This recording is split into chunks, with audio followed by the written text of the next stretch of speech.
Chapter 61-78. At this point, Peter said calmly, "So, what you have to do now is to go to court to sue your brother and handle the obligations left to you by your father privately, instead of coming to ask for things from me." The man was speechless for a while, and Irvin was also a little shocked, and couldn't find a suitable rebuttal for a while. Seeing that the other party was hesitant to speak and kept looking at his phone, Liang Yun knew that the other party must still be waiting for the mastermind behind the scenes to give him an idea. So, he asked jokingly, "Excuse me, don't you understand? Do you want me to explain it to you again?" At this time, Irvin was tearing his hair with both hands, and the severe pain made his brain clear. It was a lot, so he immediately came up with a plan to send the message to that person. After looking at it, the man raised his head, regained his fighting spirit, gritted his teeth, and said, "You are unjustly enriched. If you don't return the things, I will first call the police and ask the police to come forward. Second, I will report it to the industrial and commercial department. I will also go to court to sue you." Liang Yun nodded, his eyes suddenly became sharp, his tone became aggressive, and he said coldly, "No problem. How about we call the police now? I suspect you are not the brother since I have a video here and the person's appearance has been photographed. We will bring him over to verify your identities and see if you two are brothers. To take a step back, if you two are indeed brothers, then you have to look at whether your father has really just passed away. If your father is still alive, then it proves that both of you are lying. If your father has been dead for a while, it also proves that you two are lying. Taking a step back, if your father has just passed away, then you need to further check whether your father owned this collection during his lifetime. We need the direct evidence. Modern technology is so advanced that a 3-year-old child can take photos with a smartphone. And your father has kept this collection for decades, so you should at least have a few photos of your father with this product at home, right? Even if there is no photo, you still have to provide video evidence that this collection has appeared in your home, right?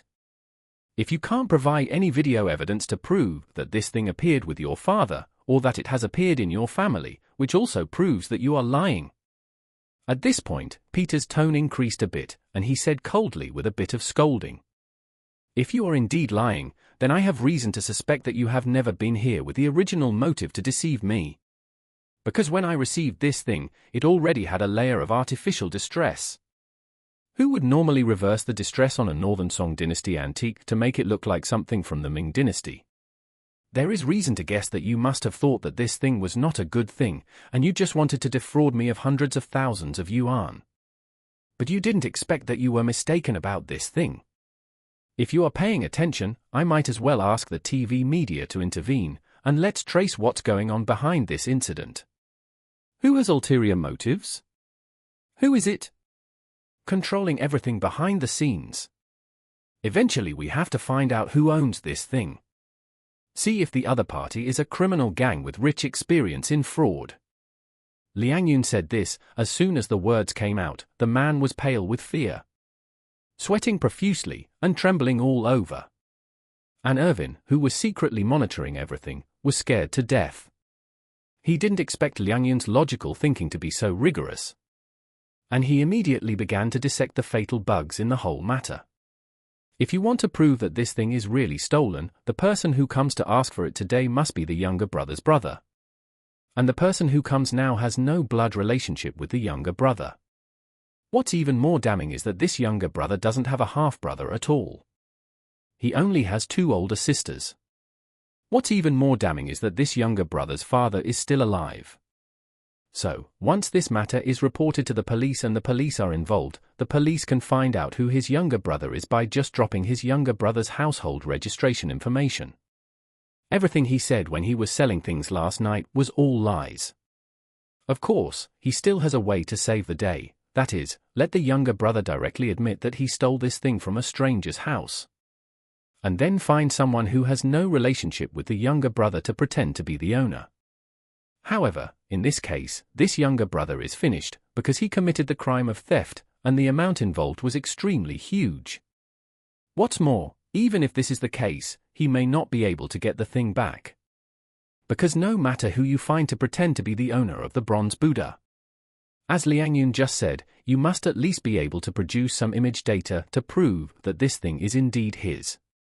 Whoever tells the police that he lost this thing will have to produce photos and videos to explain everything.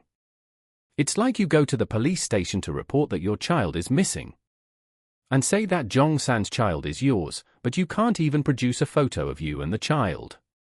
How can this be justified? If this mess continues and the police are really involved, not only will things not come back, but his little brother will also have to be investigated. Either for theft or fraud, either way, he will go to jail.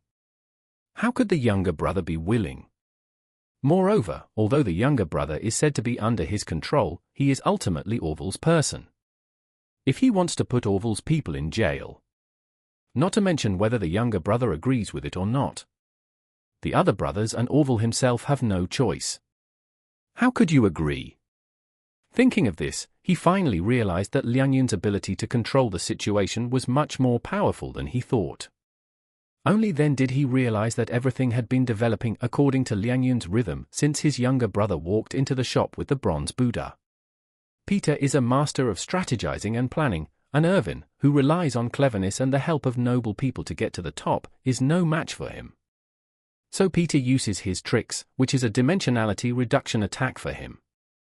Knowing that he had offended a master, Irvin immediately made a decision that he would never be entangled with Peter on this matter again. So, he immediately sent a message to the younger brother. When the boy received the message, his expression was filled with surprise and hesitation.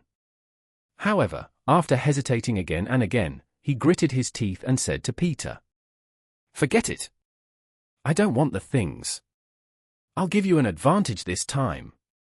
After that, he didn't wait for Peter to speak. He turned around and ran out, disappearing quickly.